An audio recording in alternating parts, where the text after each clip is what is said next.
한 사람을 어떻게 신으로 만들 수 있을까요? AMS가 사용한 바로 그 신격화 설계도의 핵심을 파헤쳐 보겠습니다. 이건 그냥 믿어라 해서 되는 게 아니에요. 정말 치밀하게 설계된 과정이 있습니다. 말 그대로 사람의 생각을 바꿔버리는 하나의 청사진이죠. 자, 그럼 1단계부터 시작해볼까요? 의심의 씨앗을 뿌리는 겁니다.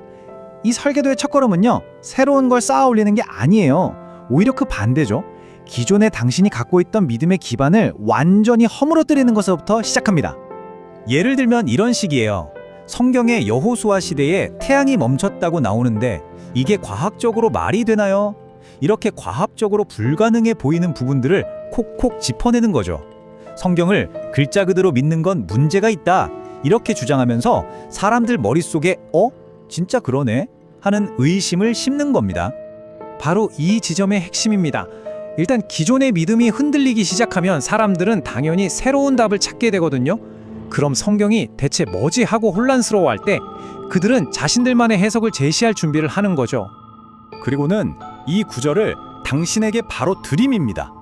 요한계시록 3장 1절, 네가 살아있다고는 하지만 사실은 죽은 거나 마찬가지다. 이게 무슨 뜻이겠어요? 자기들이 가르쳐주는 진짜 진리를 모르면 당신은 영적으로 이미 죽은 사람이라는 겁니다. 엄청난 위기감을 조성하는 거죠. 그럼 이 영적 죽음에서 어떻게 벗어날 수 있을까요? 여기서 7단계 법칙이라는 개념이 등장합니다.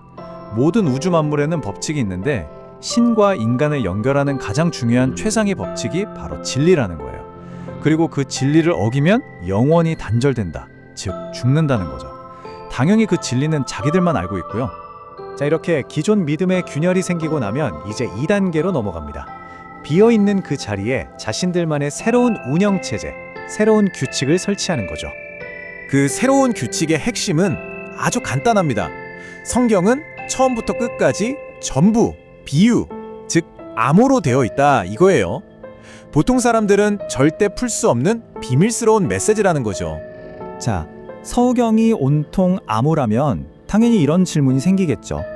그럼 그 암호를 풀 열쇠는 대체 누가 가지고 있는데? 시대마다 하나님이 선택한 특별한 중심 인물이 나타나서 그 비밀을 풀어준다. 이렇게 되면 지도자는 그냥 선생님이 아니게 됩니다. 구원을 위한 유일한 열쇠, 절대적인 존재가 되는 거죠. 완전한 의존 관계가 만들어지는 겁니다. 이제 기반은 다 깔렸습니다. 드디어 이 쇼의 하이라이트 3단계 메시아 만들어내기입니다. 새로운 규칙까지 세웠으니 이제 그 규칙의 중심에 있는 인물을 신의 반열에 올려놓을 무대만 남은 거죠. 예를 들어 성경에 나오는 해는 구원자, 바로 정명석이다. 달은 그의 가르침을 증거하는 지도부, 그리고 별은 신도들이다. 그런데 여기서 정말 기가 막힌 논리 비약이 하나 나옵니다. 바로 구름을 사람이라고 해석하는 건데요. 요한계시록에 물은 백성이라는 구절이 있으니까 구름도 물로 만들어졌으니 구름도 사람이다 라는 정말 엄청난 도약을 하는 거죠. 그러고 나서 성경에서 가장 유명한 재림 구절 중 하나를 가져옵니다. 보아라, 그가 구름을 타고 오실 것이다. 자, 구름이 사람이라면 이 구절이 어떻게 될까요? 재림 예수는 하늘에서 신비롭게 내려오는 게 아니라 사람의 몸, 즉 육신을 입고 이 땅에 온다는 결론이 나옵니다. 이걸로 기독교의 핵심 교리 중 하나를 완전히 뒤집어 버리는 거죠. 이 결론이 바로 신격화 퍼즐의 마지막 조각, 본체 분체 교리로 이어집니다.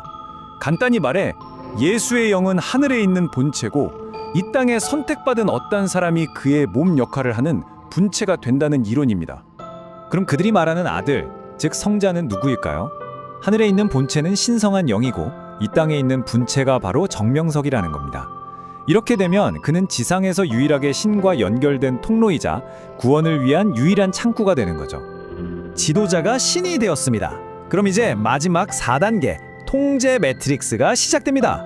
이 단계에서는 신도들의 삶과 생각, 모든 것을 완벽하게 통제해서 절대적인 복종을 유지하는 시스템을 구축합니다.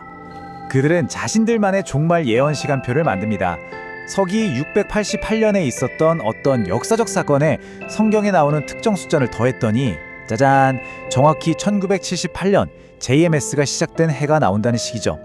심지어 2023년의 예언이 완성된다는 날짜까지 못 박아둡니다. 이러면 모든 게 거대한 계획의 일부처럼 느껴지고 엄청난 긴박감이 생기죠. 하지만 어쩌면 가장 교묘한 통제 방식은 바로 이겁니다. 가인의 성격이라는 개념을 통해 사람들의 생각 자체를 검열하는 거죠. 그럼 이 사악한 가인의 성격이라는 게 뭘까요? 의심하는 것, 자기중심적인 것, 자기 삶을 지도자에게 시시콜콜 보고하지 않는 것, 질문하는 것, 자기 의견을 갖는 것. 한번 보세요. 그냥 평범한 인간의 특성들입니다. 이걸 사탄의 속성이라고 낙인 찍어버리는 거예요. 결국 스스로 자기 생각을 검열하고 그냥 복종하게 만드는 거죠. 이 모든 복종에 대한 보상은 뭘까요? 바로 천국입니다. 이렇게 되면 바깥 세상은 무의미하고 위험한 곳이 되고 그들만의 완벽하게 닫힌 세계가 완성됩니다. 자, 지금까지 살펴본 이 복잡한 시스템의 껍데기를 한꺼풀 벗겨내면 사실 아주 단순하고 반복 가능한 공식이 보입니다. 일종의 조작 공식이죠. 1단계 현실 해체. 논리와 의심으로 기존의 믿음을 깨부숩니다. 2단계 새로운 논리 주입. 오직 한 사람만 줄 수 있다는 비밀 열쇠를 제시하죠. 그리고 마지막 3단계 통제 강화. 그 지도자를 구원 그 자체와 동일시하고 누구도 다시는 의심하지 못하도록 모든 생각을 감시합니다. 정말 무서울 정도로 효과적인 설계도입니다. 이제 이 설계도를 보셨으니 한번 생각해 보세요. 이 공식, 이 패턴이 과연 JMS에만 해당되는 이야기일까요? 이런 통제 시스템이 어떻게 만들어지는지 이해하는 열쇠는 바로 이 공식을 알아보는 데 있습니다.